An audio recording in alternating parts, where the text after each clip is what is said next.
నమస్తే welcome to news pocket. Pakistan చైనాలకు భారత రక్షణ శాఖ మంత్రి రాజ్నాథ్ సింగ్ షాక్ ఇచ్చారు. రెండు దేశాలు కలిసి పన్నిన కుట్రను చైనా గడ్డపై నుంచే తిప్పికొట్టారు. చైనాలో నిర్వహించిన షాంఘై కోఆపరేటివ్ సదస్సులో చైనా పాకిస్తాన్ను కాపాడేందుకు విశ్వ ప్రయత్నాలు చేసింది. ఆ దేశాన్ని ఉగ్రవాద బాధిత దేశంగా చూపడానికి నానా పాట్లు పడుతోంది. తాజాగా జరిగిన షాంఘై కోఆపరేటివ్ సదస్సులో జాయింట్ స్టేట్మెంట్ డాక్యుమెంట్ను పరిశీలిస్తే పాకిస్తాన్కు చైనా సహకారం ఎంత మెండుగా ఉందో అర్థం చేసుకోవచ్చు. అయితే చైనా కుట్రను చూసిన భారత రక్షణ శాఖ మంత్రి రాజ్నాథ్ సింగ్ చైనా గడ్డపైనే ఆ దేశ ద్వంద్వ వైఖరిని ఎండగట్టారు. ఆయన సంతకం పెట్టడానికి నిరాకరించడంతో ఏకంగా ఎస్సీఓ సమ్మిట్లో జాయింట్ స్టేట్మెంటే రద్దయింది.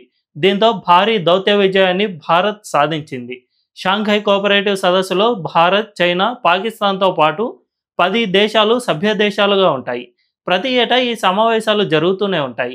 ఈసారి వీటిని చైనా నిర్వహిస్తోంది. ఈ ఎస్సీఓ సమ్మిట్ను ఏర్పాటు చేసింది చైనానే. యూరేషియా దేశాల్లోని రాజకీయ, ఆర్థిక, అంతర్గత భద్రతతో పాటు రక్షణపరమైన చర్చలను జరిపేందుకు ఈ సమ్మిట్ను ఏర్పాటు చేశారు. ఇందులోని సభ్య దేశాల్లో ప్రతి ఏటా ఒక్కొక్క దేశం దీనికి అధ్యక్షతన వహించి ఈ సమ్మిట్కు సంబంధించిన విధానాలను రూపొందిస్తుంది. ఈ విధానాలపై ఆయా దేశాలు చర్చలు జరుపుతాయి. చర్చల అనంతరం ఉమ్మడి కార్యాచరణను రూపొందిస్తాయి. దీన్ని తీర్మానంగా తీసుకుని అందుకు అనుగుణంగా ముందుకు వెళ్తాయి. అయితే ఈసారి చైనా అధ్యక్షతన వహిస్తుండగా తాజాగా రక్షణ శాఖ మంత్రిత్వ శాఖల సమావేశం జరిగింది. ఇందులో అన్ని దేశాల రక్షణ మంత్రులు పాల్గొంటారు. మన దేశం నుంచి రాజ్నాథ్ సింగ్ పాల్గొన్నారు.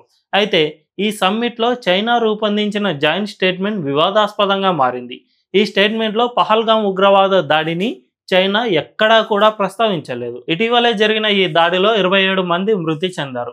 పాకిస్తాన్ ప్రేరేపిత ఉగ్రవాదులు భారత్లోకి చొరబడి మరీ ఈ దాడికి పాల్పడ్డారు. తుపాకులు గురిపెట్టి మతం అడిగి మరీ చంపారు. కల్మా చదవమని లేకపోతే చంపేస్తామని చెప్పి మరీ కడతేర్చారు. అంతేకాదు, మహిళలను కాకుండా కేవలం భర్తలను మాత్రమే చంపుతూ ఈ దారుణ ఘటనను యావత్ ప్రపంచం ఖండించింది. ఇలాంటి ఉగ్రవాద దాడులను ఎంత మాత్రం సహించకూడదని దీన్ని ముక్త కంఠంతో ఖండించారు. కానీ ఈ ఉగ్రవాద దాడిని ఇప్పటి వరకు చైనా ఖండించలేదు. ఈ దాడికి ప్రతిదాడిగా భారత్ ఆపరేషన్ సింధూర్ను మొదలుపెట్టింది. పాకిస్తాన్పై విరుచుకుపడింది. ఆ దేశంలో ఉన్న ఉగ్రవాద స్థావరాలను ధ్వంసం చేసింది. అందులో ఉగ్రవాద కార్యకలాపాలకు సంబంధించిన విషయాలను ఆధారాలతో సహా ప్రపంచం ముందు పెట్టింది. అంతేకాదు, ఉగ్రవాద స్థావరాలపై దాడులకు ప్రతిగా పాకిస్తాన్ మనపై దాడి చేస్తే భారత్ ఆ దేశంలోని ప్రధాన వైమానిక స్థావరాలను తుక్కు చేసి వదిలిపెట్టింది. కేవలం ఉగ్రవాదులను కాపాడుకునేందుకు పాకిస్తాన్ యుద్ధానికే దిగింది. ప్రపంచంలో ఏ దేశము ఇంతటి సాహసం చేసి ఉండకపోవచ్చు. రెండవ ప్రపంచ యుద్ధం తర్వాత 2 అణ్వస్త్ర దేశాల మధ్య జరిగిన తొలి యుద్ధం ఇది. అది కూడా ఉగ్రవాదులకు మద్దతుగా పాకిస్తాన్ మొదలుపెట్టిన యుద్ధం ఇది. పాకిస్తాన్ ఉగ్రవాదులను పెంచి పోషిస్తుందన్నది జగమెరిగిన సత్యం. అందుకు సంబంధించి వేలల్లో ఆధారాలున్నాయి. వాటిని ఎప్పటికప్పుడు భారత్ ప్రపంచం ముందు ఉంచుతూనే వస్తోంది.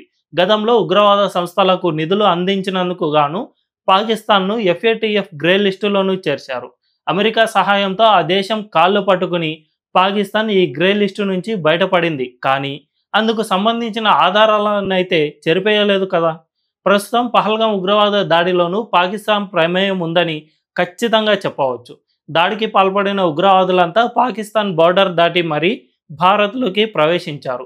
వారంతా LATకి చెందిన ఉగ్రవాదులు. వీరికి జమ్మూ కాశ్మీర్లో 2 స్థానికులు ఆశ్రయం కూడా ఇచ్చారు. వారే ఈ విషయాన్ని స్వయంగా వెల్లడించిన ఆధారాలు కూడా ఉన్నాయి. దీంతో పాటు గతంలోనూ మన దేశంలో జరిగిన ఉగ్రవాద దాడులన్నిటికీ పాకిస్తాన్ మూలాలున్నాయన్నది సుస్పష్టం. అంతేకాదు, ప్రపంచం ఇప్పటి వరకు గుర్తించిన అంతర్జాతీయ ఉగ్రవాదులందరికీ పాకిస్తానే ఆశ్రయం కల్పిస్తోంది.